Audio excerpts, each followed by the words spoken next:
সরকারের হুঁশিয়ারির পরও তৎপর সংঘবদ্ধ চক্র, চলছে নীরব চাঁদাবাজি। আমি আগেও বলেছি, এখনো বলছি, চাঁদাবাজি সাধারণ মানুষ করে না, চাঁদাবাজি করে ক্ষমতাসীন দলের নেতাকর্মীরা।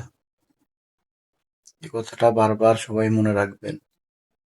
সরকার বারবার বলছে চাঁদাবাজি যেন না হয়, কোথায় চাঁদাবাজি হচ্ছে এগুলোর তথ্য সংগ্রহ করা হচ্ছে। তারপরেও চাঁদাবাজি বন্ধ হচ্ছে না। এই সরকারকে বিপদে ফেলার জন্য এই চাঁদাবাজিরাই দায়ী হয়ে দাঁড়াবে। কারণ দেশের সাধারণ মানুষ অতিষ্ঠ হয়ে যাচ্ছে। আর সংক্ষেপে আর একটা কথা বলি, যেই দলই হোক না কেন, যারা নিজেদের দলের নেতা কর্মীদের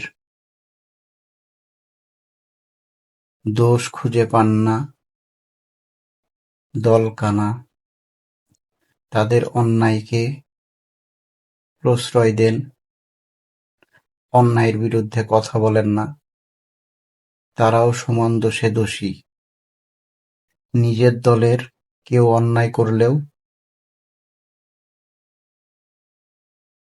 সমস্যা হয় না, কিন্তু বিরোধী দলের বা অন্য কোনো দলের বা অন্য কোনো মানুষের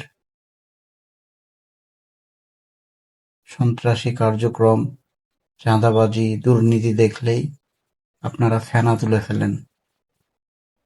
কিন্তু নিজের দলের লোক অন্যায় করলেও সেটা সমস্যা না, এটা হতেই পারে।